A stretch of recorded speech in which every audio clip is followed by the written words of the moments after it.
Hello students, एडुमन channel पर आप सबका बहुत बहुत स्वागत है।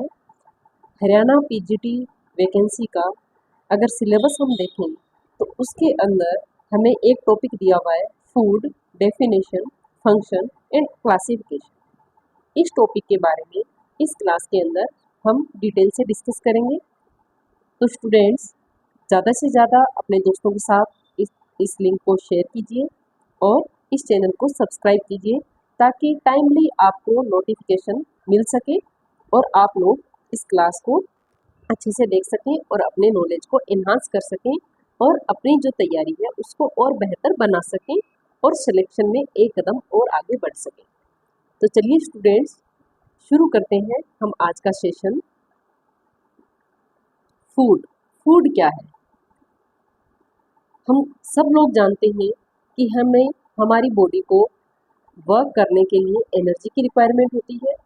हमारी बॉडी को मेंटेन रखने के लिए प्रोटीन की रिक्वायरमेंट होती है और इसके साथ ही साथ हमारी बॉडी में बहुत सारे रेगुलेटरी फंक्शंस होते हैं जिनको मेंटेन करने के लिए हमें और भी फर्दर न्यूट्रिएंट्स की रिक्वायरमेंट होती है। तो ये सारे जो न्यूट्रिएंट्स हैं वो हमें कहाँ से मिलते हैं? फूड से। तो बात ये आती है कि फूड होता क्या है। तो सबसे पहले तो हमें ये पता होना चाहिए कि फूड क्या है। Food can be defined as anything solid or liquid which, when swallowed, digested, and assimilated in the body, provides it with essential substances called nutrients and keeps it well। यानी कि फूड को हम कुछ इस तरह से डिफाइन कर सकते हैं कि वो सॉलिड और लिक्विड सब्सटेंसेज जिनको हम स्वेलो कर सकें, यानी कि हम निगल सकें, डाइजेस्टेड हम उनको डाइजेस्ट कर सकें, तो डाइजेशन के बाद में जो फूड है वो अपने छोटे छोटे न्यूट्रिएंट जो भी छोटे छोटे टुकड़ों में डिवाइड हो जाता है, उसके बाद में उनसे मिलने वाले जो न्यूट्रिएंट्स हैं वो हमारी बॉडी को मिलते हैं। उन न्यूट्रिएंट्स का जो एसिमिलेशन है, यानी कि जहाँ पर जो सेल्स होती हैं वहाँ तक जिन न्यूट्रिएंट्स की रिक्वायरमेंट होती है उन न्यूट्रिएंट्स का पहुँचना, तो एसिमिलेशन जिन सब्सटेंसेज का हम कर सकते हैं। यानी कि फूड क्या है? ऐसे सॉलिड और लिक्विड सब्सटेंसेज जो हम स्वेलो कर सकें, हम डाइजेस्ट कर सकें, हम उनको एसिमिलेट कर सकें और उनसे मिलने वाले जो न्यूट्रिएंट्स हैं वो हमारी बॉडी को हेल्दी रखते हैं। Food supplies energy, enables growth and repair of tissues and organ. Food का काम क्या है? हमारी बॉडी को एनर्जी सप्लाई करना, हमारी बॉडी की ग्रोथ को और हमारी जो टिश्यूज और ऑर्गन है उनके रिपेयरमेंट को कंटिन्यू रखना, उसको प्रॉपर रखना। It also protect the body from disease and regulates body function. और इसके साथ ही साथ डिजीज से हमारी बॉडी को प्रोटेक्ट रखना और जो बॉडी के फंक्शंस हैं उनको रेगुलेट करना, ये सारे फंक्शन होते हैं फूड के। क्योंकि फूड के अंदर वो सारे न्यूट्रिएंट्स होते हैं जो ये सारे फंक्शन करने के लिए हमें चाहिए होते हैं। अब है फंक्शंस ऑफ फूड। फूड के फंक्शंस क्या क्या है? एनर्जी यील्डिंग फूड, यानी कि ऐसे फूड्स जिनसे हमें एनर्जी मिले। कौन कौन से हैं ऐसे फूड? जो जिनके अंदर कार्बोहाइड्रेट कंटेंट अच्छा हो। Foods rich in carbohydrates and fats are called energy yielding food. ऐसे फूड्स जिनमें कार्बोहाइड्रेट और फैट का कंटेंट अच्छा हो उनको हम एनर्जी यील्डिंग फूड्स कहते हैं। क्योंकि कार्बोहाइड्रेट भी हमें एनर्जी प्रोवाइड करवाता है और फैट भी एनर्जी प्रोवाइड करवाता है। जो कार्बोहाइड्रेट है, 1 ग्राम कार्बोहाइड्रेट से हमें 4 किलो कैलोरी एनर्जी मिलती है। बहुत ही इंपॉर्टेंट क्वेश्चन है, कई बार एग्जाम में पूछा भी जाता है बेसिक। और 1 ग्राम फैट से हमें 9 किलो कैलोरी मिलती है। तो ये दोनों ही ऐसे फूड जिनके अंदर ये दोनों ही कंटेंट रहते हैं उनको हम एनर्जी यील्डिंग फूड्स कहते हैं। The provide energy to sustain the involuntary process essential for continuation of life, to carry out various professionals, household and recreational, and to convert food ingested into usable nutrients in the body। और जो energy है वो हमारे body के जो भी involuntary functions हैं उनको प्रॉपर करती है और हमारी लाइफ को कंटिन्यू रखने के लिए बहुत ज़रूरी है। क्योंकि अगर हमें हमारी लाइफ को चलाना है तो हमें एनर्जी चाहिए होती है। साथ ही साथ जो भी हम कोई भी काम करें तो उस काम को करने में भी हमें एनर्जी की रिक्वायरमेंट होती है। वो एनर्जी भी हमें फूड के द्वारा मिलती है। हम चाहे वो काम हाउस होल्ड वर्क हो, चाहे वो रिक्रिएशनल एक्टिविटीज हो, इन सब काम के लिए हमें एनर्जी चाहिए होती है और वो एनर्जी हमें फूड से मिलती है। नेक्स्ट है बॉडी बिल्डिंग फूड्स। ऐसे फूड्स जो हमारी बॉडी बिल्डिंग का काम करते हैं, हमारी ग्रोथ को मेंटेन करते हैं और हमारे जो टिश्यूज है उनकी रिपेयरिंग करते हैं। Foods rich in protein are called body building foods. जिन फूड्स के अंदर प्रोटीन पाया जाता है उनको हम बॉडी बिल्डिंग फूड्स कहते हैं, क्योंकि जो प्रोटीन है वो हमारे बॉडी बिल्डिंग का काम करता है। Milk, meat, egg and fish are rich in protein of high quality. जो भी हमें एनिमल सोर्सेज से मिलने वाला प्रोटीन है वो हाई क्वालिटी प्रोटीन माना जाता है। These foods help to maintain life and promote growth. They also supply energy. और ये जो फूड्स जिनके अंदर प्रोटीन कंटेंट होता है ये हमारी लाइफ को मेंटेन करना और हमारी ग्रोथ को प्रमोट करने का काम करते हैं। इसके साथ ही साथ एनर्जी भी प्रोवाइड करवाते हैं। जो प्रोटीन है 1 ग्राम प्रोटीन कार्बोहाइड्रेट के बराबर एनर्जी देता है, यानी कि 4 किलो कैलोरी एनर्जी देता है। लेकिन प्रोटीन का मेन फंक्शन है बॉडी बिल्डिंग करना। अगर हम डाइट के अंदर कार्बोहाइड्रेट और फैट वाली चीज़ें कम ले रहे हैं तब जो प्रोटीन है वो अपना मेन फंक्शन छोड़ करके हमें एनर्जी प्रोवाइड करवाता है। प्रोटेक्टिव एंड रेगुलेटरी फूड्स, ऐसे फूड्स जो हमारी बॉडी के जो फंक्शंस है उनको रेगुलेट करने का काम करते हैं और हमारी बॉडी को प्रोटेक्ट करने का काम करते हैं। यानी कि इसके अंदर जो फूड मिनरल्स और वाइटामिन से भरपूर होते हैं उन फूड्स को हम इसमें कंसिडर करते हैं प्रोटेक्टिव एंड रेगुलेटरी फूड्स में। Foods rich in protein, minerals and vitamins are known as protective and regulatory foods. They are essential for health and regulate activities such as maintenance of body temperature, muscle contraction, control of water balance, clotting of blood, removal of waste products from the body। यानी कि ये जो protecting और regulatory foods है इनका काम क्या होता है, ये हमारी हेल्थ को मेंटेन करते हैं, हमारी जो भी एक्टिविटीज़ है उनको मेंटेन करते हैं, जैसे कि हमारे बॉडी का टेम्परेचर मेंटेन रखना, हमारे मसल्स के कॉन्ट्रैक्शन का काम करना, हमारे जो वाटर बैलेंस है बॉडी के अंदर उसको कंट्रोल करना, हमारे ब्लड की क्लोटिंग प्रॉपर, जैसे मान लो अगर हमारे कोई खरोंच लग गई और वहाँ से ब्लड आ रहा है तो उस ब्लड की क्लोटिंग करना, और हमारी बॉडी के अंदर जो आर्टरीज के अंदर ब्लड है उस ब्लड की क्लोटिंग नहीं करना, क्योंकि अगर आर्टरीज में क्लोटिंग हो जाएगी तो उसका सीधा इफेक्ट पड़ेगा हमारे हार्ट पर। और हमारी बॉडी के अंदर जो फूड हम खाते हैं उसका डाइजेस्ट होने के बाद में जो वेस्ट प्रोडक्ट बच जाता है उसको हमारी बॉडी से रिमूव करना, ये सारे काम जो है रेगुलेटरी और प्रोटेक्टिव फंक्शन के अंदर आ जाएंगे और ये काम करते हैं जो भी मिनरल्स और वाइटामिन्स होते हैं।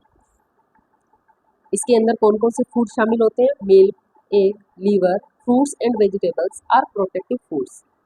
सोशल फंक्शंस ऑफ फूड, हमारे जो फूड है उसके कुछ सोशल फंक्शंस भी होते हैं। सोशल फंक्शंस में क्या आ जाएगा, जैसे मान लो हमारे किसी भी तरह का कोई खुशी का टाइम है या कुछ भी हमें सेलिब्रेट करना है तो हम क्या करते हैं, हम हमारे जो भी फैमिली, हमारी कम्युनिटी, हमारी सोसाइटी के लिए एक सामूहिक भोज का आयोजन करते हैं और वो क्या है, social function of food. Next है psychological function of food. Psychological function क्या है फूड का, कि जब हम हमारी फैमिली के लिए खाना बना रहे होते हैं तो वो खाना हम कितने प्यार से और कितने मतलब कितना मन लगा करके हम वो खाना बनाते हैं, उसमें हमारा लव, हमारा अफेक्शन, हमारी सिक्योरिटी सब उसके अंदर होता है।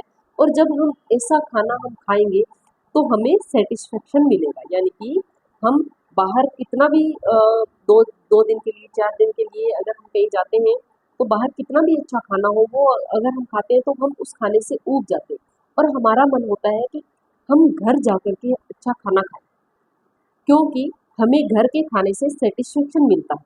यही साइकोलॉजिकल फंक्शन है फूड का। फिर नेक्स्ट है क्लासिफिकेशन ऑफ फूड्स।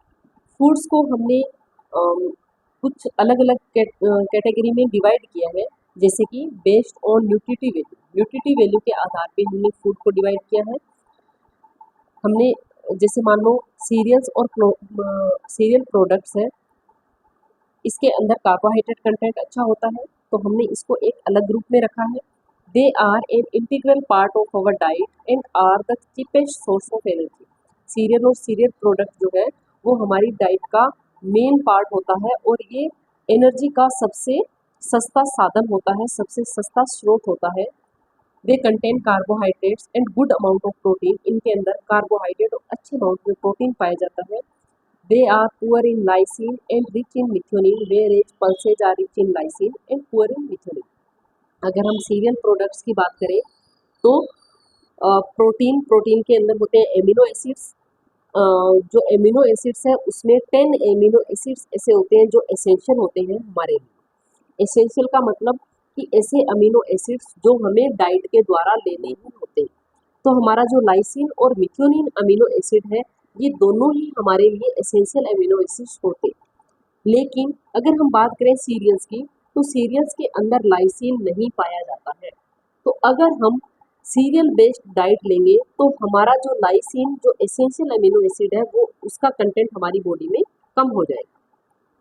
लेकिन जो पल्सेज है उनके अंदर लाइसिन पाया जाता है और मिथ्योनिन नहीं पाया जाता है।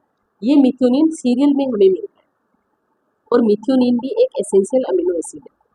तो इसीलिए हम सीरियल और पल्सेज को मिक्स करके लेते हैं ताकि हमें लाइसिन भी मिल सके और मिथ्योनिन भी मिल सके।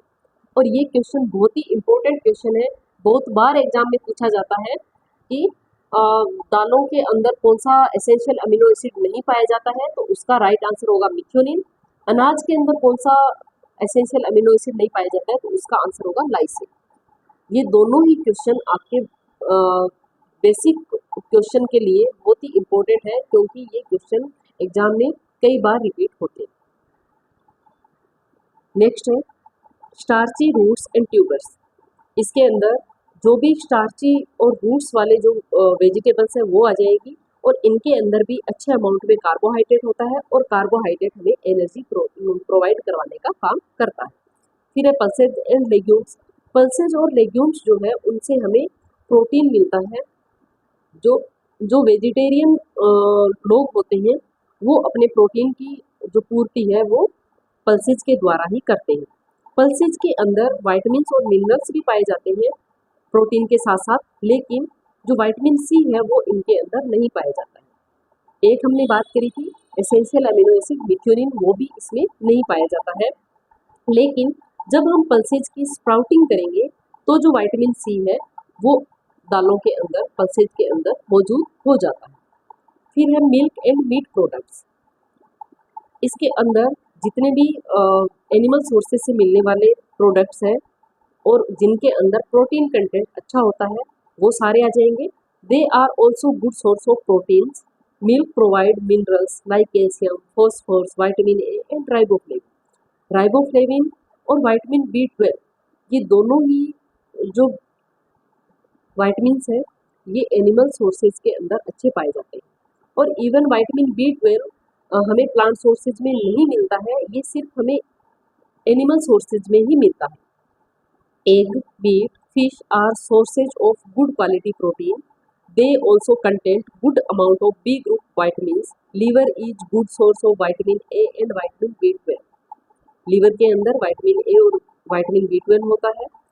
जो मिल्क है, मिल्क के अंदर कैल्शियम, फॉस्फोरस, विटामिन ए, राइबोफ्लेविन होता है।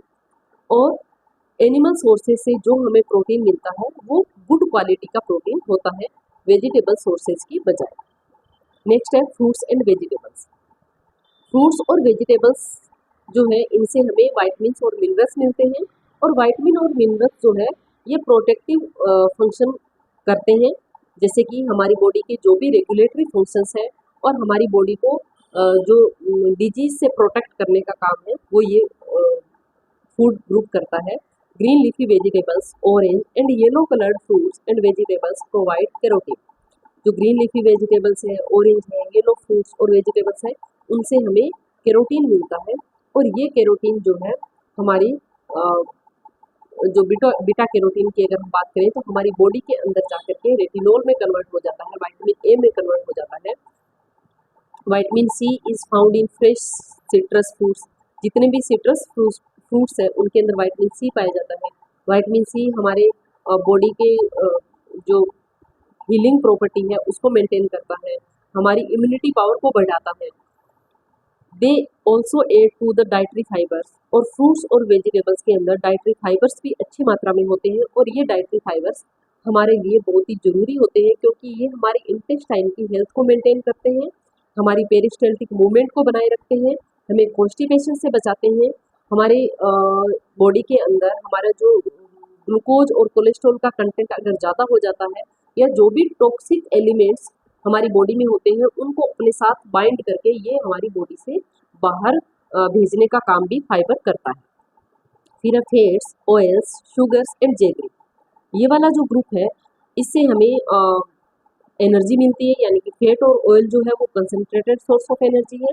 जो शुगर और जेगरी है ये कार्बोहाइड्रेट के अच्छे सोर्स है। जेगरी से हमें आयरन भी मिलता है, आयरन का अच्छा सोर्स माना जाता है जेगरी को। नेक्स्ट है बेस्ड ऑन ओरिजिन। ओरिजिन के बेस्ड पे हमने फूड को दो पार्ट्स में डिवाइड किया है, एनिमल सोर्स और plant source. Plant source mainly हमारी जो डाइट है वो प्लांट सोर्स पे डिपेंडेंट है, जैसे कि हम बात करें सीरियल्स की, जितने भी स्पाइसेज होते हैं वो भी हमें प्लांट सोर्सेज से मिलते हैं, जितने भी फ्रूट्स और वेजिटेबल्स हैं वो हमें प्लांट सोर्सेज से मिलती है। एनिमल सोर्सेज के अंदर हमारा milk, egg, honey, meat etcetera ये आ जाएंगे जो हमें एनिमल सोर्सेज से मिलते हैं। बेस्ड ऑन स्पॉइलेज, जो फूड है उसकी शेल्फ लाइफ के अकॉर्डिंग भी हमने उसको 3 पार्ट्स में डिवाइड किया है, non perishable food, semi perishable और perishable food. Non perishable food के अंदर ऐसे फूड्स आ जाएंगे जिनकी शेल्फ लाइफ काफ़ी अच्छी होती है और इनको स्टोर करने के लिए हमें रेफ्रिजरेशन की ज़रूरत नहीं होती। ये कई महीनों सालों तक बिना किसी रेफ्रिजरेशन के स्टोर रहते हैं और ये स्पॉइल नहीं होते हैं। इसके अंदर cereals, pulses, dried and canned beans, dried fruits etcetera आ जाएंगे। सेमी पेरिशेबल फूड के अंदर इनकी जो शेल्फ लाइफ होती है वो बहुत ज़्यादा तो नहीं होती है, लेकिन फिर भी ये कुछ हफ्तों तक बिना रेफ्रिजरेशन के स्टोर रह सकते हैं, जैसे कि हमारे पोटैटोज, अनियन, पंपकिन, ये जो फूड होते हैं ये बिना रेफ्रिजरेशन के लिए कुछ हफ्तों तक, कुछ महीनों तक स्टोर कर सकते हैं। पेरिशेबल फूड्स ऐसे फूड जो बहुत ही जल्दी स्पॉइल हो जाते हैं, बहुत ही जल्दी खराब हो जाते हैं, और अगर हमने उनको बिना रेफ्रिजरेशन के नहीं रखा तो वो एक दिन में ही खराब हो जाएंगे, और ऐसे फूड को अगर हम कंज्यूम करेंगे तो वो हमारे लिए अनहेल्दी होगा, अनसेफ होगा। जैसे कि जितने भी meat products, poultry products, dairy products, mostly जो फ्रूट्स और वेजिटेबल्स है, या जो कुक किया हुआ फूड अगर हम बच जाता है, जैसे मान लो हमने मॉर्निंग में कोई चीज़ बनाई और वो कुक्ड फूड जो है वो खाने के बाद में, कंज्यूम करने के बाद में कुछ अमाउंट में बच गया, अगर हम उनको प्रॉपर रेफ्रिजरेट, प्रॉपर फ्रीजिंग नहीं करेंगे तो ऐसे फूड जो है वो स्पॉइल हो जाएंगे, और स्पॉइल फूड अगर हम लेंगे तो हमारे हेल्थ प्रॉब्लम्स हो जाएगी। तो ये था आज का हमारा टॉपिक। इस टॉपिक को पढ़ने के लिए, ज़्यादा से ज़्यादा जुड़ने के लिए एडुमन चैनल को सब्सक्राइब कीजिए। आज के लिए इतना ही, नेक्स्ट क्लास में हम पढ़ेंगे एक नया टॉपिक। तब तक के लिए थैंक यू।